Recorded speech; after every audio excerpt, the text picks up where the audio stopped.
Hello, I am Francie and I would like to apologize for not being able to post new videos lately, as I have been sick.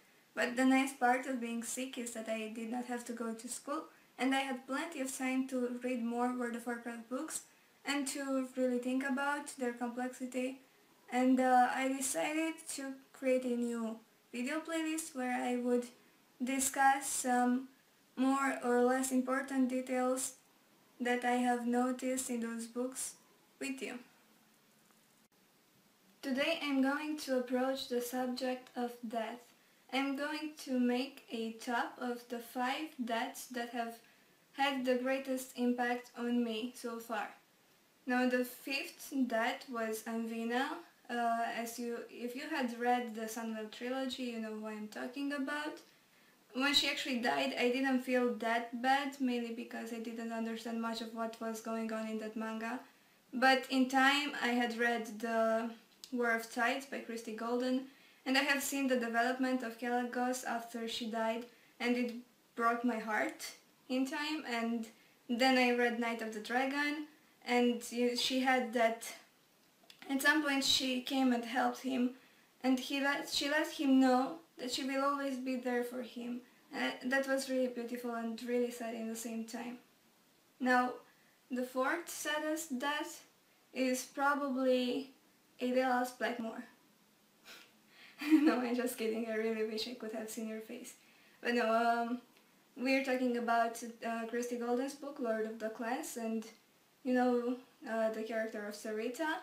In that book, the author approached the aspect of whether humans are the actual monsters and not orcs, and Tarita was the only human that actually still restored some kind of faith in humanity in that game, because humans were quite monster-like to Troll, and she was the only person that had a heart and helped him through his terrible time.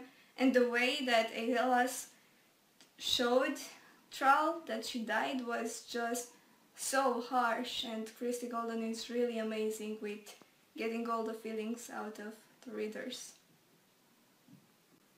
Now the 3rd most heartbreaking death was Ronin's. I mean, Ronin has always been there. He's been there for War of the Ancients, Day and Night of the Dragons.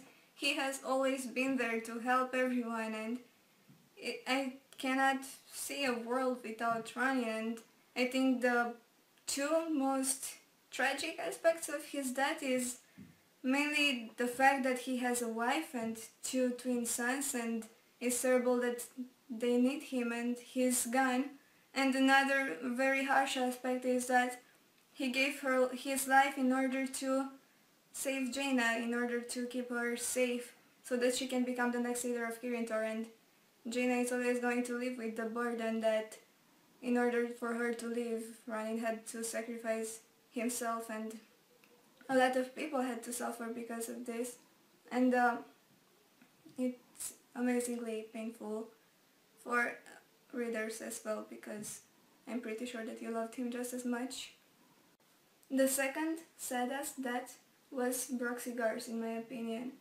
He had been suffering so much in his last years. All his friends died in war, and he was never able to understand why he didn't die with them. And all he wanted was an honorable death so he could end his brooding. And in the end, he manages to have the most honorable death in history, managing to actually damage Sargeras with an actual axe. And all he wanted was to be remembered for honorary actions. And I love that everyone made sure that everyone will sing about Broxigar for years, and nobody will ever forget his name. Now, the very most saddest death in the history of Warcraft was, in my opinion, Kindy Sparkshines. If you had read the Tides of War book by Christy Golden, you know that she was amazingly well built, and she was the one reason of joy that the readers had during that disaster that was taking place in Theramore, and she always made everyone smile. And during the actual battle, you can see how she's torn apart by all the deaths that she sees, and she's traumatized, and we already feel sad for her, and then she's found dead, and that's really tough. But that was not all, that was not the worst part of it. The most tragic part is when Jaina goes to Dalaran and she meets her parents being old and lonely, seeing her as a miracle because she was born when her mother was already quite old. And then Jaina has the walk with Mr. Sparkshine, Wendell Sparkshine, and it's a beautiful moment when he goes through Dalaran and lights up the entire city and makes a little candy with lights and with a lovely smile, and it's amazingly heartbreaking, and I actually cried for hours, and I think most readers did, and Christy Golden is probably the best author that I have read in many years. And yeah, in the comment sections below you can tell me if you agree with my top, you can tell me what your personal top is, or what subjects you would like me to approach in the next videos. Thank you for watching. I am Francesca. Do subscribe.